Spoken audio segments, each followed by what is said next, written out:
This week's Design Chat is brought to you by Cusp Conference, the design of everything. Big discounts are available at cuspconference.com if you register early.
Hello and welcome to Design Chat, the best live design discussion on the internet. I'm your host, Ryan McGovern. On Twitter, I'm at Hoopajube and at DesignChat.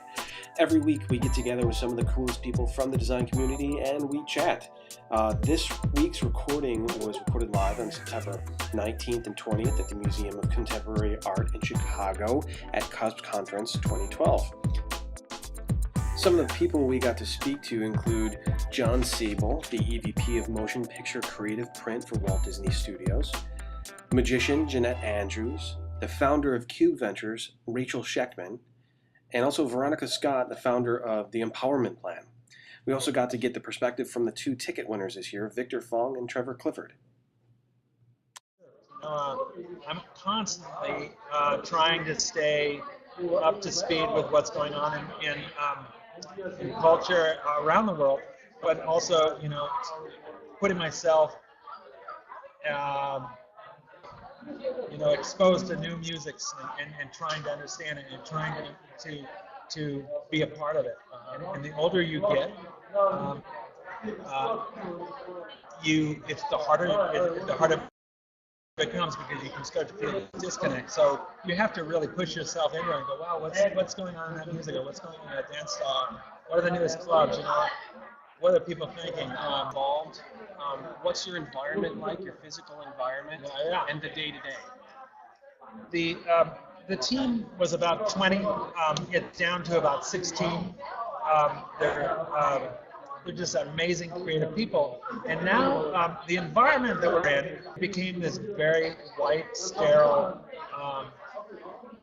almost like an insurance agency feel, and little cubicles, but being the artist, and you're kind of always having to, broke all the rules, and then it gave us, 5 years ago, I would have said, this environment that I'm in has to totally reflect me. And now, because of your iPad, your iPhone, you're totally connected. I can be anywhere in the world, and that's my office. And I can make my hands, because I have all art, that you go, wow, I can do anything.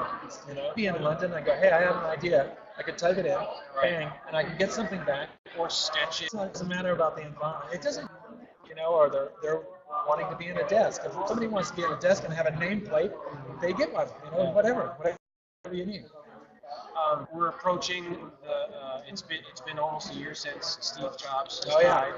The guy who has a big responsibility for having brought us a lot of these tools that allow us to communicate like that. Is your shop an Apple fanboy shop? Is it Is it, is there still hacker culture within that? Yeah.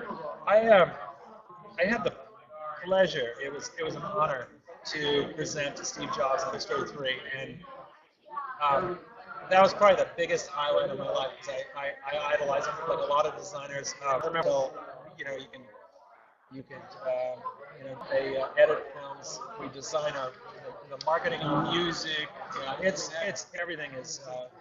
Steve Jobs and Apple, as we all know, changed them kind of. So we truly understand them. They remember the fanatics, and we're also Apple freaks, you know. Proudly claimed also Yeah. here for myself. Audience members, I can see there's a couple people in the chat room. Please say something in the chat. If you've got questions, click the red submit a question button. Ask a question. We're talking to John Sable or Shable?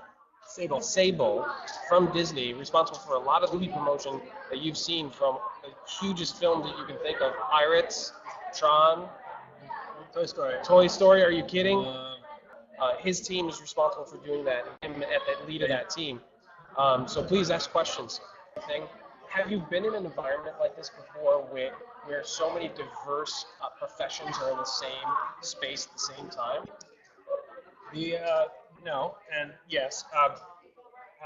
I got to speak down at a design summit in Texas, and it's a thing that Chris Hill, a designer down there, fantastic guy, puts on every year for students and scholarships, and they'll put a really eclectic group of speakers together to help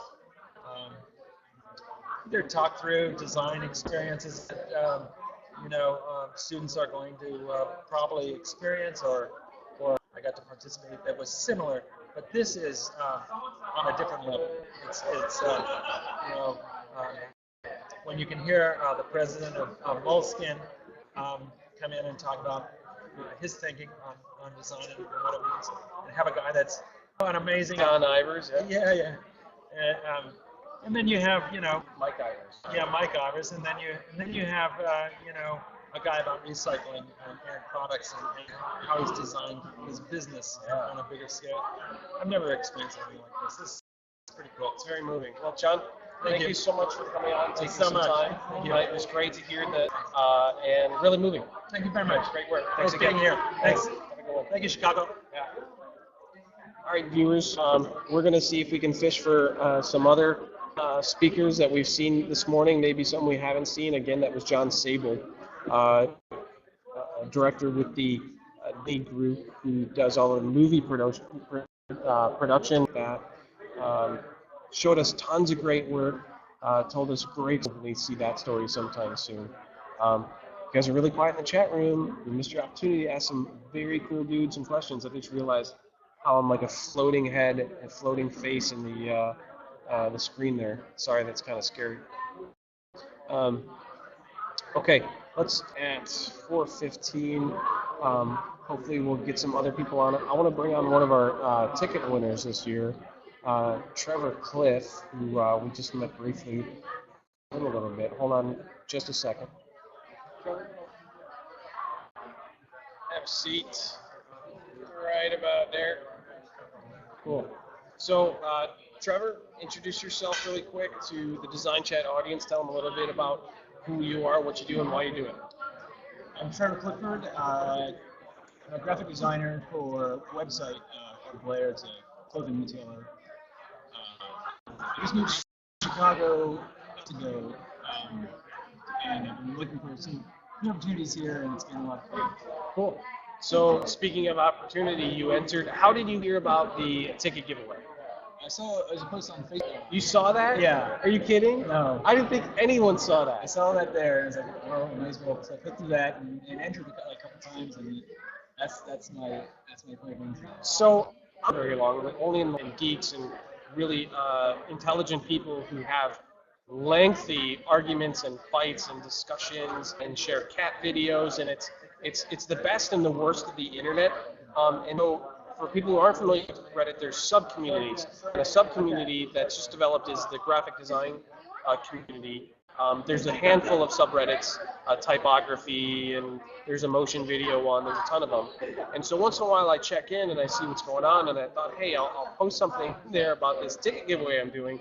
You actually saw it and you won. That is amazing to me. I'm freaking out right now because something I did worked. Yeah, thank you for posting. Or else I wouldn't have known about it. Oh, that's so cool. So you've seen the first session of the first day of Cusp. You probably never heard of Cusp before you won the ticket. What are some of your first impressions? Definitely interesting. It's a large variety of creative worlds, but it's been inspiring. Definitely, I guess I enjoyed Jim Lasco's talk about failure. Definitely, Yeah. and all his experiences with that. He had some really powerful quotes in there. One I just tweeted out, but there was another one that he picked up from somebody else, and I can't even remember who he would get credited for that quote. But it was about fail. You know, so much of what we is amounts to failure, and that's okay because that's how you learn bigger and you continue to grow. The other one I just tweeted out was failure can show the promise of effort, and that's a big sentiment. So talk a little bit about that and how, I mean, you seem like you're getting started in the design community. How do you handle failure and how did you handle it through school? I guess because of a lot of the process with design is this like process of getting there can be complicated, and you'll see the end product, then we see all the steps, I guess. And I guess if you fail at something, you go back and look at your process, and you can definitely get a closer look at how you got that, where you might have went wrong, and you can see things a lot closer, I guess, to lens. And if it had just gone right, you would just be great and feel good about it. Wrong, but if you want to know what went wrong, you can take a closer look at all the steps that you have to get there. I think that the concept of design and design thinking is raising to a higher cultural awareness than it ever has before. Whereas a lot of the misconceptions and preconceptions about design is that we sit in a room and we draw pretty pictures all day and we just make things pretty. Where the actual occurrence of design is applied. It's like science. It's applied over many different types of fields. So you said you work for a Clothing retail website. Clothing retail website. So what about how you're applying your work to that sort of what's interesting about that to you? For our main demographic is women over 50, so it's limiting in the sense that you can't be too edgy, and it's interesting trying to be creative within that box, I guess, and lead to some different applications of like the rules of design, but keeping in mind like who's seeing this and what appeals to them. I couldn't agree with that more. I mean, my wife and I just had a kid this year, so I'm reading a lot about brain development and childhood education and that sort of enrich their growth. So what you do is you give them a subject to sort of play with, and there are boundaries. There are things you can and can't do, and it's what they can come up with within that set of limitations. And I'd argue that that's what a lot of designers also have to do. Yeah. That forces you to come up with new ways of looking at things. So I couldn't agree with your sentiment more on how that part of the work is exciting. So you still got a lot of Cusp ahead of you. You've got a day and a half, and I'm sure if you look at the schedule for tomorrow, it is insane. So that's today, and then all of that is tomorrow. There's like 26 people in total or something like that. Devin, who's in the chat room, actually won a ticket last year, and she can attest to sort of how overwhelming it is to be at one of these events. So we had Mike Ivers, who came out. He speaks every year, and he was a pastor working with a food bank. That was very interesting. It's like he had the summary set up. It's probably his idea of helping people, I guess. It's like that. And I definitely like. I want to get more involved in the community because back home, before I moved, I felt like I did stuff like that, and now in a whole new environment, it takes a while to get ingrained in the community. It makes you realize how important that is. Right. Well, I'm glad that you're getting something out of it. I think after the 2 days are over, you're gonna have a lot of stuff to think about, and all from a little Reddit post. Who would have known? Yeah. Here's my hope. My hope is that you get something amazing out of this, and then go back to it and share that experience there. And hopefully this sort of levels up, and more people hear about it, more people get the opportunity to come. So this year I made it kind of hard. If you would have jumped through, a number of hoops, questions, and you had a higher score out of, we had over 1,000 entries. There was a lot of activity on there. It got shared on Zito. It really took off. So congratulations to you for winning and for making it here and being part of it. Thank you so much, Trevor. Twitter or slides, I guess. What is it? MC. I'll type it in. Yeah. MC SLIDES. SLIDES. Follow him on Twitter, everybody. That's awesome. It's like the slider. It's like a mix between the slider and McDonald's. Yeah. Are you fast food geek? Not really. No. All right. Cool. Thanks again. Have a good one. I'll talk to you in a little bit. So Francis, who helped me run the ticket giveaway. Oh, Victor? Is that Victor? Yeah, we're gonna bring on the other ticket winner, Victor Fong, I believe is his name, and talk to him and get his impressions of what's going on. Just a second, guys. Okay. You're on camera. You're in candid camera, man. So everybody meet Victor. So I was just telling Trevor, 1,000 entries on the ticket raffle. Oh, wow. We got a lot of activity. He totally couldn't believe. I didn't think anyone saw that. I'm curious, how did you hear about the ticket raffle? Actually, I heard it from, there was a Facebook post on the AIGA mentorship group, I think it was. Okay. Facebook posted it. I don't know, just kind of went for the entry, tweet a couple times. You did, and you. So it was a point-based system. I jumped through a lot of hoops. In the past, it was super easy. All you had to do was tweet with a specific hashtag. So I wanted to make people work for it this year, and you did that. So, come to find out that you're really active in the Chicago design community. Yeah, I try to be. I started design events around town. So make it helpful for everybody. The website's creativepulsechicago.com. Yep. Cool. So that's got a listing of everything that you pick up on. You post it there so everybody can kind of see. Yeah, exactly. Like this conference, next Creative Ideas Week. Yeah. Next month is on there. Awesome. So other AGA events. Yeah. Some you have to pay, but cool. Just trying to help out. So you've only experienced not even a quarter of what's going on at Cusp. Right. This is obviously your first year at Cusp. What are your first impressions from what you've seen so far? It's kind of weird. It's like the group of ideas and topics that are going on, which is like PAL and AGA. Right. So like, especially we just have the one about the waste, how it's managed. CEO of TerraCycle. Yeah, TerraCycle. Yeah. Right. I just found it super interesting.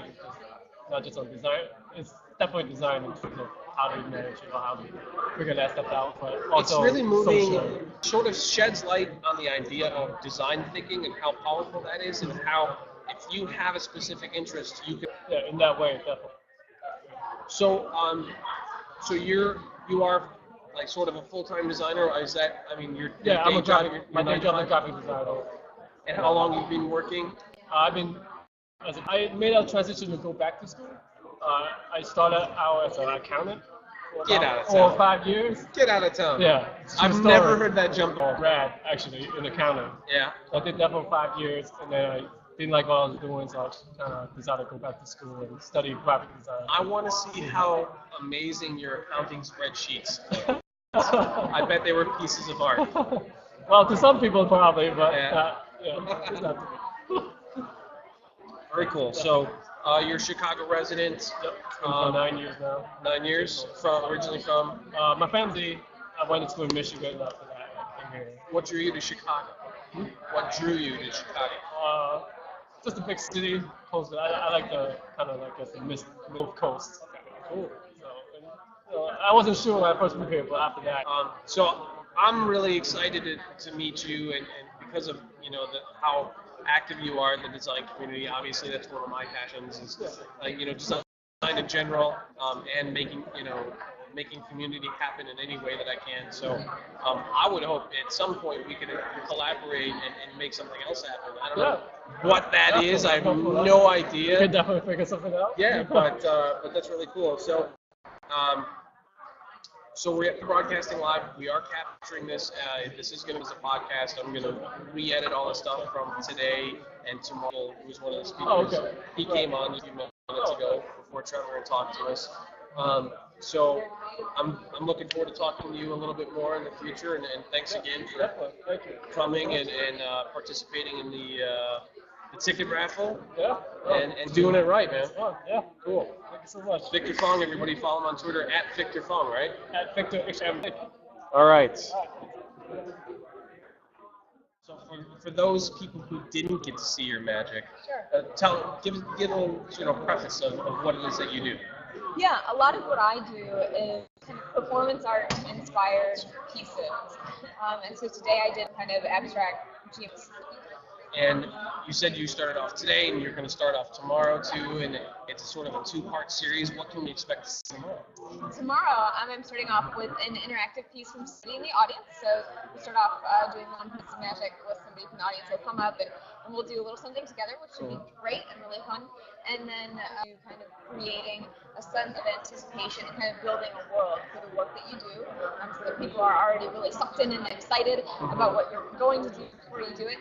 And then I'll close with one short piece of magic that has a little bit more of a performance type edge to it. Cool, very cool. Yeah. You said you started at a great young age, and that you've been doing this your whole life.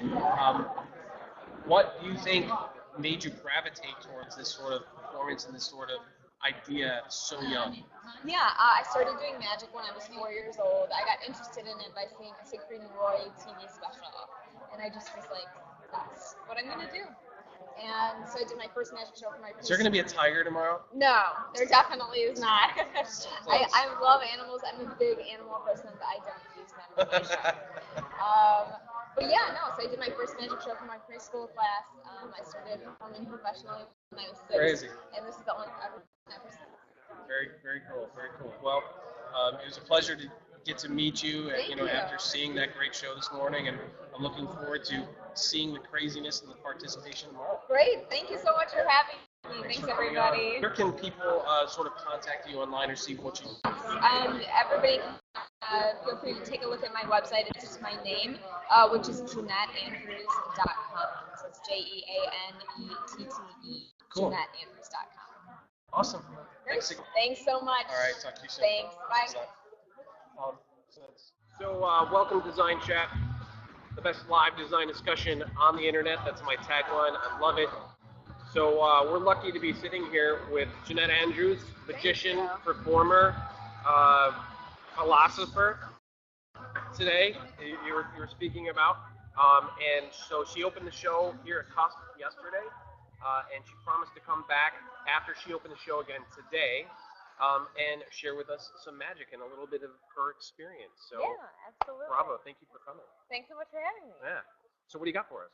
I will show you a little something. Hopefully, you guys will be able to see this as well.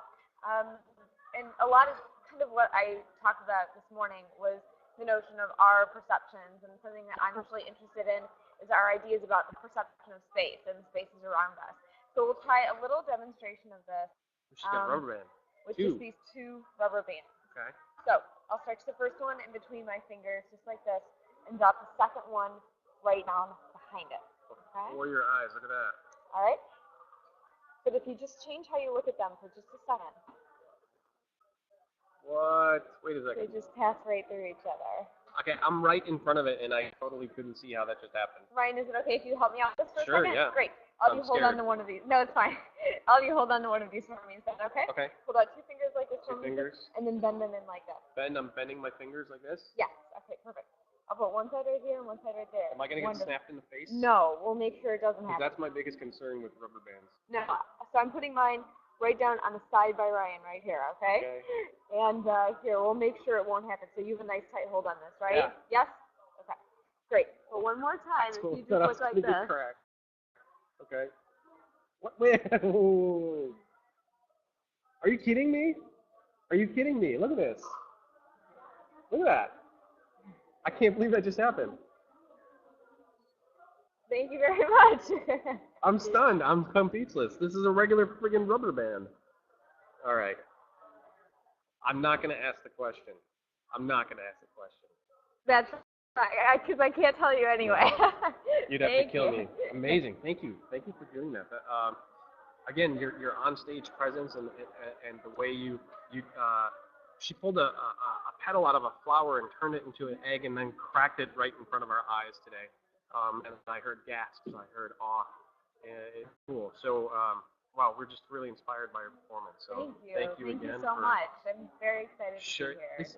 Look at this. I'm still looking at these two rubber bands. And I don't They're have yours. They're yours now. For real? So, These yeah, are- for real. All right, I'm putting these around my phone, and these are going to be the magic, infamous rubber band for DesignChat. Perfect. Cool. Well, thank There you you again go. for coming on. Thanks so I much. want to give you this. I want to stay in contact. Perfect. Some new DesignChat cards. Check them out, everybody. They look very nice. Bam, just like that. I put a like a cereal box hint upside down in case they forget you met me at Cusp. Very nice. Look at that. Very clever indeed. Cool. That's great. All right. Well, thank you again you. for coming. We are talking to Rachel Schechtman. Oh, look at that. We got it first try. Is it live now? We are live. We are live. Yeah, we're totally live.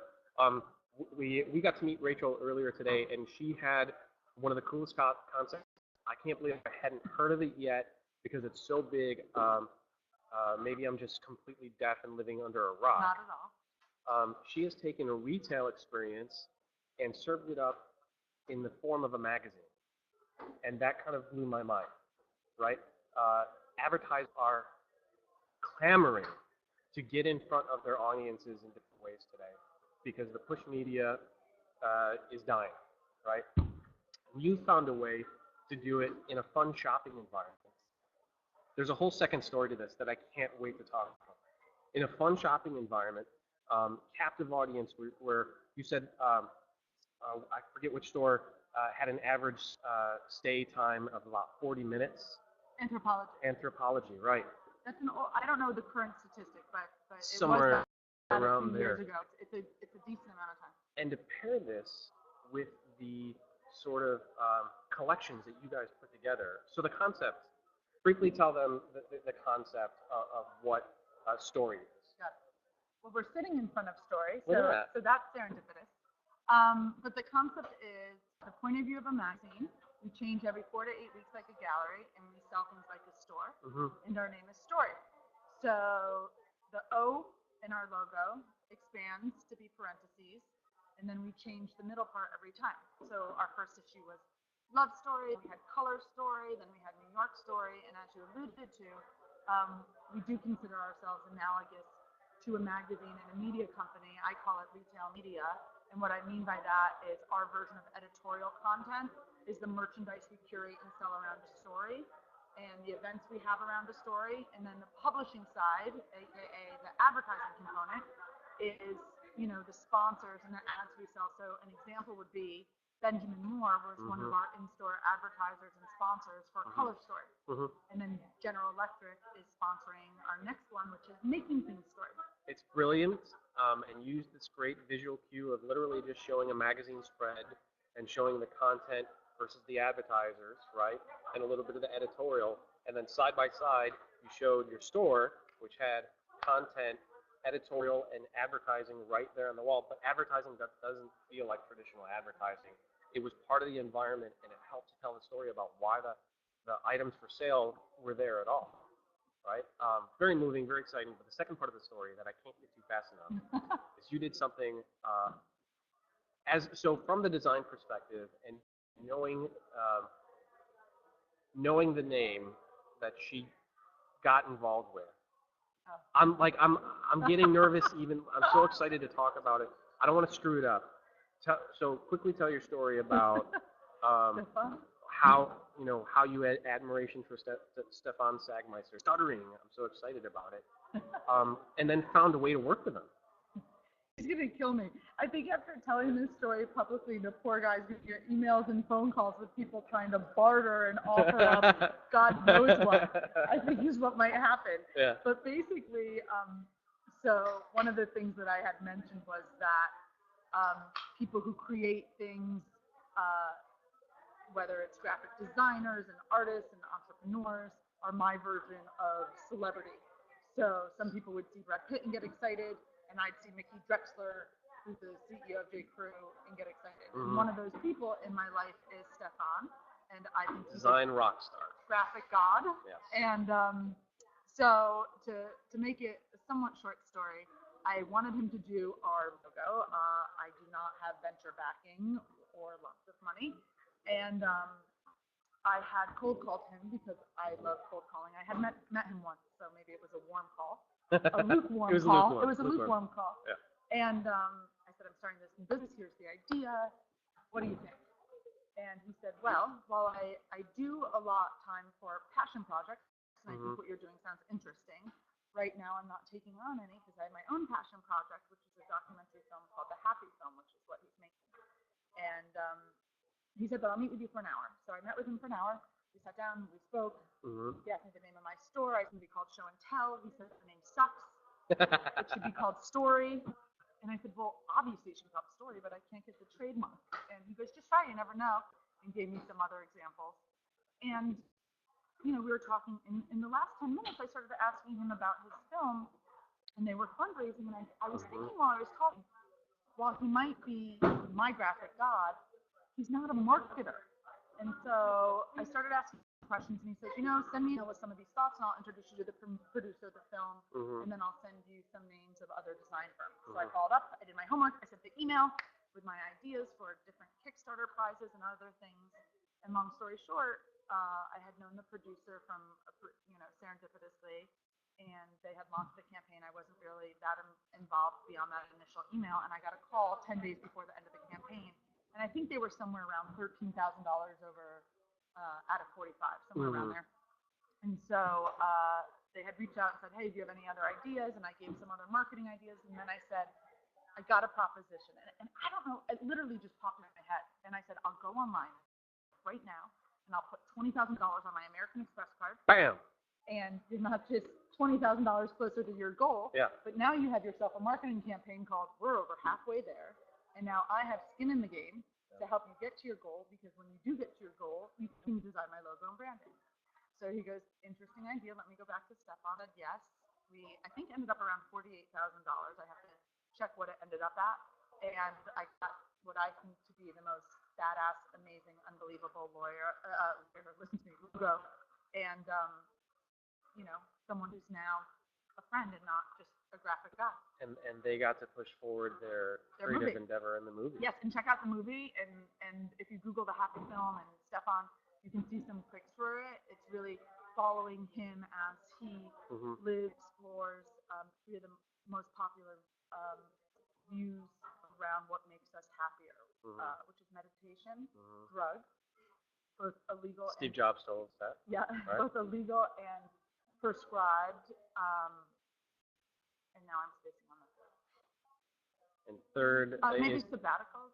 Sabbaticals, I bet it is. It probably is because he loves sabbaticals, but it might be something else. So you took this huge risk, right? You really put yourself out there financially to make this thing happen, and had the vision to be able to do that. What were your granted that you sort of came up with it on the fly, what were your major reservations about sticking your nose out there like that and making it happen? Was it after you hung up the phone, did you say, oh my God, I shouldn't have done that? With him or with the business? With him. I don't mean this to sound crass, but I didn't have any reservations.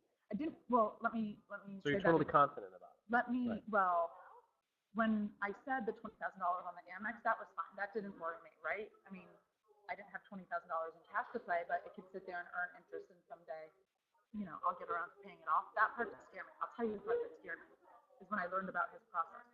So I like things. Another great story. I like things, and I like lots of things. And anyone who knows me, the more is my idea of less. Yeah. And so he said, you should give me 2 words to describe what you want your logo and brand Just to 2. stand for. Just 2. I said, only 2. He said, just 2. And you will get 1 logo. And I'm like, but. Just what? And so I'm thinking, oh, I just get 1 logo because I paid $20,000 and not more. No, that's his process. Just 1 logo. And I don't like the logo. And he goes, then we'll talk about why you don't like it and we'll give you another revision. And I'm like, okay. So the 2 words that came to mind were engaging and versatile. He's like, really? He's like, that's bold. You think you can pull it off? I'm like, I don't know. I want to aspire to be that, so let's try it. So engaging and versatile, and then I got 1 logo. And I will tell you that for the 10-year lease that I signed with no money in the bank, I hope my landlord doesn't see this. Between all the crazy things that I did that everyone is like, how'd you do it? None of that stuff kept me up at night or made me sick to my stomach. The day that I walked into the restaurant to look at my logo with Stefan, I felt more nauseous and more nervous than anything else. The logo. The logo.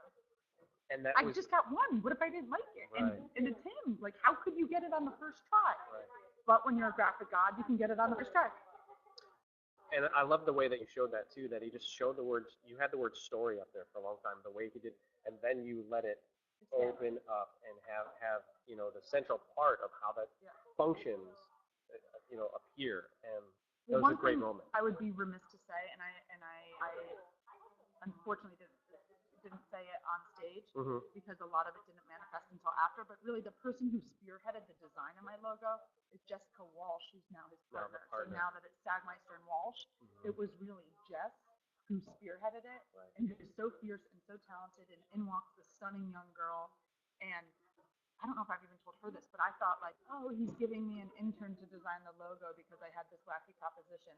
And little did I know that she's her own version of a graphic god. So she was really, from what I understand, the one who really did the logo. That's great.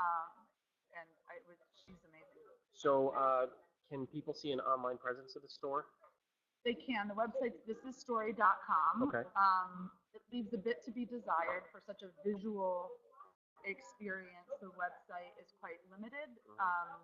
And we chose to focus on the analog real life experience, and we'll be expanding the website in the next 6 months. Great. So everybody look for that, and they can follow you on Twitter. On Twitter, it's either @thisisstory with 2 S's, or thisisstory. And then my personal Twitter handle is Rachel, RACHEL, Sheckman, SHECHTMAN. Not Cool. an easy name to spell. We will share that in the chat room later to make sure that everybody gets it. Rachel, I want to thank you so much. Thank you. For spending some time with us. You got to come to Story and host some chats there live. Oh my goodness, I would love to do that. I've actually never been in New York, so that would be a big deal for me. That would be so cool. I want to give you this. Thank you. I want to touch with you. Yeah, for sure. Great story. Thank you so much. All right, thank you. Have a good one. Thanks. Take care. Cool.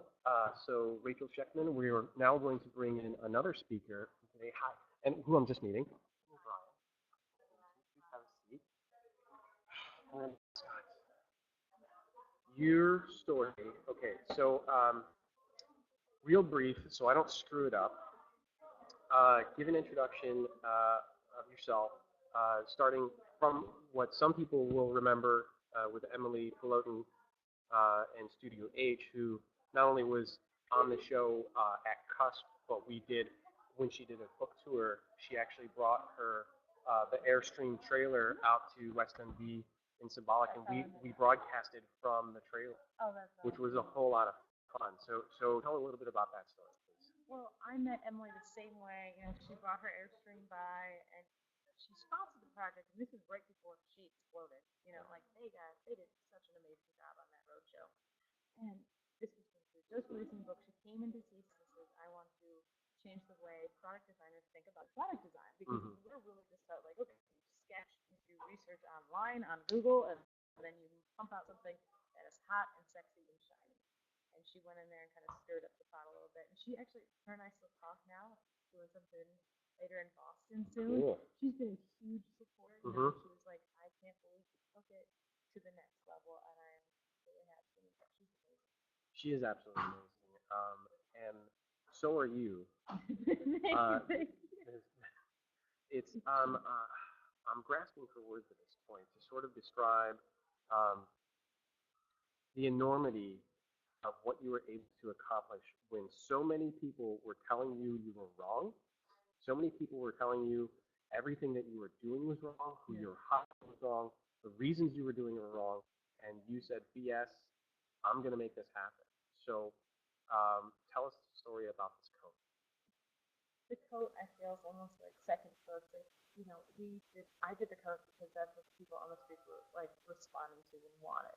And if they start saying, you know, we want 5X Speedos, and we'll start making 5X Speedos. We're not really particular to the jackets, but it's more of kind of everything else. It's the reasons for the jacket. The reasons for the jacket Yes. that really go into it, and it's kind of about talking about pride and independence. And yeah, I was just. I say this, I was just dumb enough to be like, if I run at this wall hard enough, it will move. Like, whack, whack, whack. Like, okay, and then each time it caused a dent, and you keep on moving forward. And eventually it broke. It broke. Like, and it's pretty interesting because people now are like, oh, it's great. And like, they say it as if it wouldn't be anything else. But in the beginning, it was just like, what world and why? And okay, this is a nice hobby. My grandparents were even like, so if you get a job offer, you're still gonna go for it, right? Like you're gonna make money and you're gonna move out. This isn't real. Right? Yeah. You're not really pursuing this that. is good hobby stuff you're doing. This is good. You're helping humanity. Find a job. Like go for the money. And I'm like, you know, I love them to death, and it was really funny at that time. They take it all back. They do. They redact that statement. But it was all about understanding that, you know, as a person that grew up without so much money, and how people viewed you as, you know, how your parents and people that weren't even directly tied to you, and how that reflected on you and made you feel worthless. You know, worthless. You had to basically dig yourself out of a hole when you met people. You're like, oh, well, I'm put up the front. You had to put a lot of work into it. And I know a lot of people that they never had to battle that. And most of these women that I work with, you know, a couple ex-cons, ex-prostitutes, I work with a lot of interesting people. But the thing is, when they come in with me, it's completely clean slate. I'm not judging you based on what you've done. At this point, you're here. I found something in you that I really admire, and you're here for a reason. We are taking questions from the audience. I see one popped up. I'm going to check on it in just a second, but I want to share part of the story that this audience might not have gotten so far, and it's that you went from a philosophy of your design school philosophy of designing pretty things to designing for actual needs, and you saw that in Detroit with a large population of homelessness. There was a need there you didn't know what it was, but you wanted to explore it and meet these people and learn what you could design maybe to not necessarily solve the humongous problem of homelessness, but help design something that would help these people, right? And maybe give them back a sense of self-worth in their lives and something to strive for. So you actually went into the homeless shelter, started talking to these people at great risk to you because of you experienced these nearly violent situations, people threatening you and whatnot. And this coat is what's come out of it. And the huge wins that made my jaw drop are not only that it happened and you went through all these different versions of designing them. With the first version looked like a garbage bag or like a body bag. Exactly, body bag, exactly. But now you've got a version that's working, a version that people are wearing and using and living with. You employed up to this point 7 people creating these coats and giving them out for free. And you mentioned at the end of your chat, this was a jaw-dropping moment. What'd you say, 30 or 50? You're about to hire 30 or 50 more people?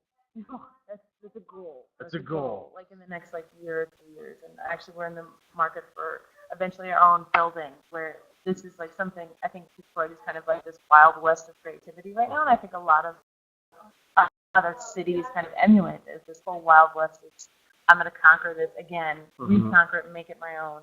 Let's see what we can make. It's dirty, it's disgusting, it's a lot of weird work. It's potentially violent and dangerous. I know that Detroit was.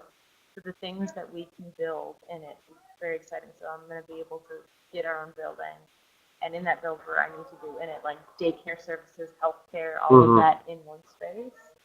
And, you know, it's, as a 23-year-old, to be able to do these things and to have that be like, oh, that's totally fine, totally doable. You could do it even sooner. Like, we may be partnering with other designers to produce their garments in the very soon future.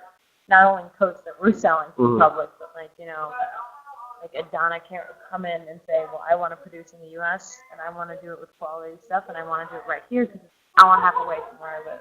Jump by plane, let's make it, and it's pretty astounding sometimes. Tina was saying that he can't quite hear you, so I'm going to move the microphone a little closer. Okay.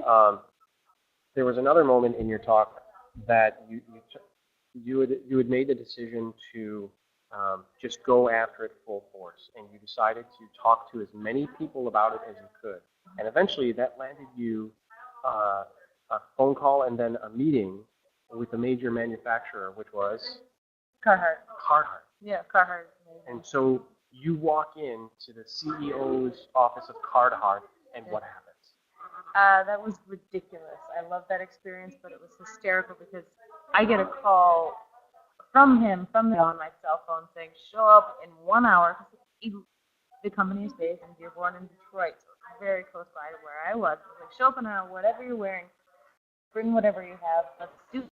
And I show up with this giant trash bag that weighs 20 pounds, because this is, again, my first product ever.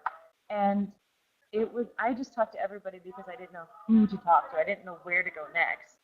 And his fits beautifully. I need to know everything that you know about manufacturing. And I sit there with him, and I'm in, like, sweat, basically, awful.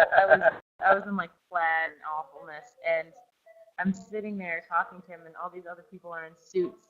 And he's just like, well, let's do it. Let's try to make it happen. So what exactly do you need?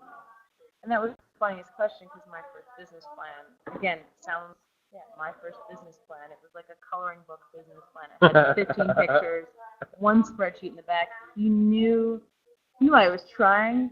He knew it was nowhere near what it needed to be, but he was so gentle with me, like so nice. Like, this is not a legitimate business plan.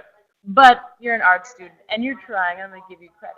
So he ended up shipping a bunch of fabric, and he's like, well, what does this business plan actually get you? What does this build? And I'm like, well, we have industrial sewing machines, and people will be making these coats. And he's like, well, we have sewing machines. What kind do you need? I'm like, the industrial kind. And I was like really, really excited about this. The big ones. The big ones. Right. And he's like, well, there are multiple different types of industrial sewing machines. He's like, there are the single needle, the double needle, and I'm like, I'm going to go for the double needle.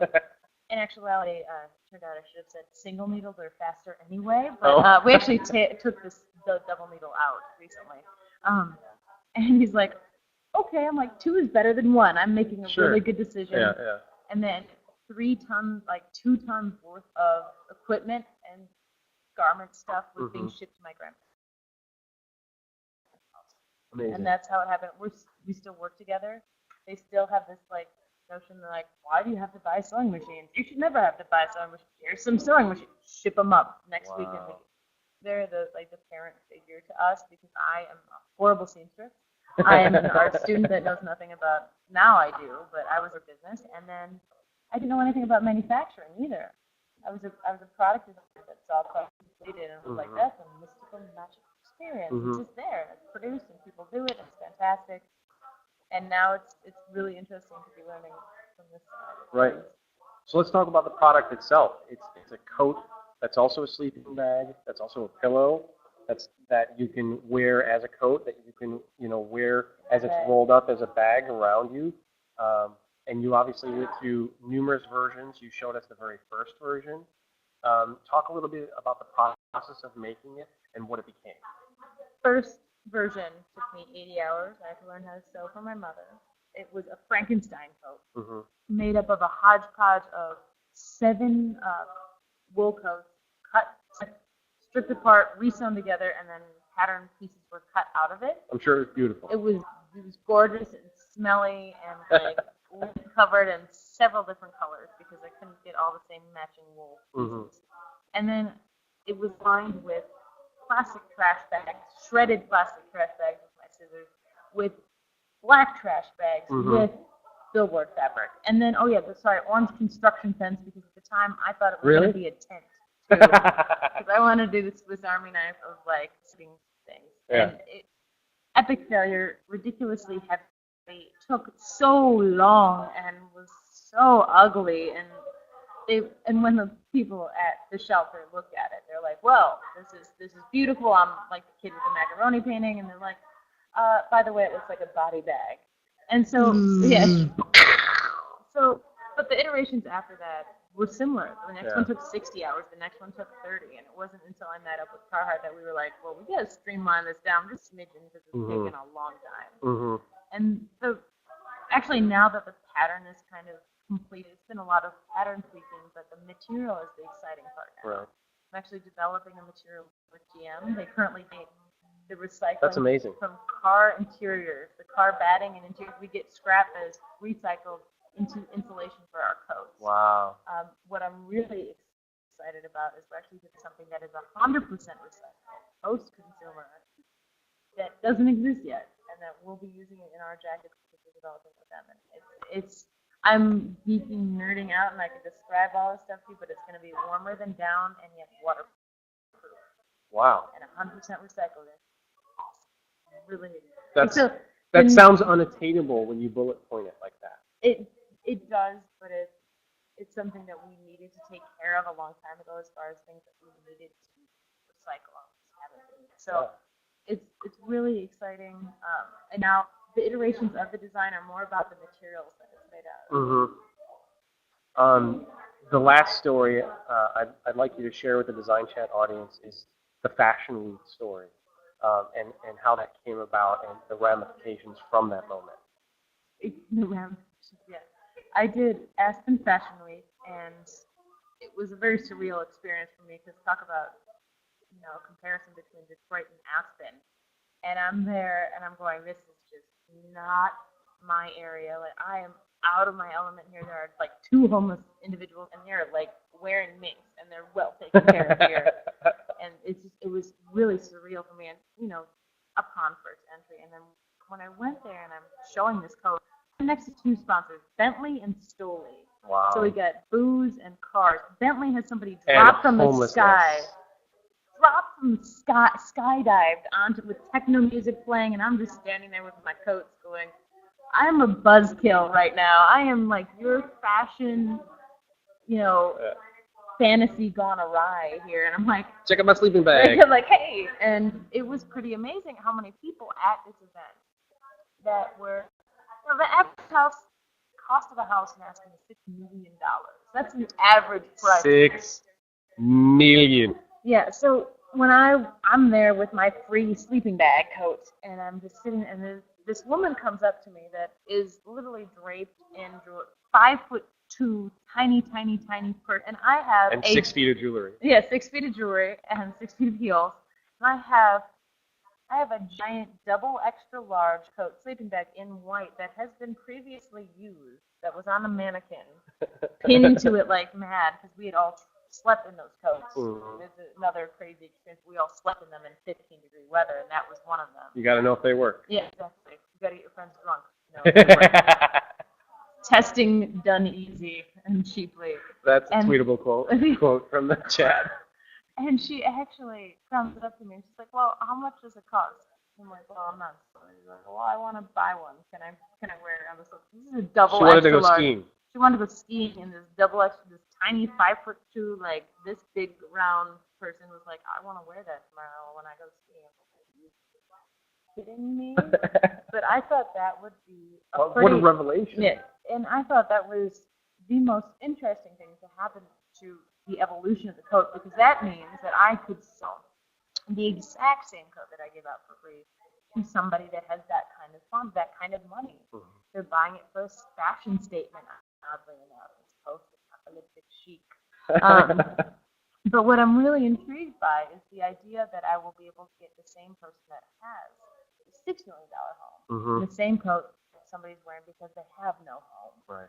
And it's going to be this weird kind of blurring of the gray area here because I think we tell a lot of things about what other people wear. We establish status almost instantly. But when you're walking on the streets maybe in a year or two and you see somebody and you're like, well, I know that's the Empower coat. And I wonder if that person actually needs to wear it tonight or if they're actually just choosing to wear They it. want to. Yeah, That's brilliant. I'm excited about that. How could you not be? Veronica, completely moved by the story, that you're making it happen in the face of so much adversity. I can't wait to hear what the next chapter of that is. The GE amazing collaboration with the super material sounds amazing. Where can people read more about the story and follow what's happening? Well, they can go to theempowermentplan.org or my blog as well as linked up to that, and they can find me on Twitter at Veronica Scott. At Veronica Scott. And it's with a K. With the K. With a K. Very different. We'll be sure to tweet that out to everybody so they can follow you. I want to thank you for spending some. There you go. Thank you. For taking the time to hang out with us, tell this amazing story, and I just can't wait to see what happens next. Okay. Thank you so much. Thank you.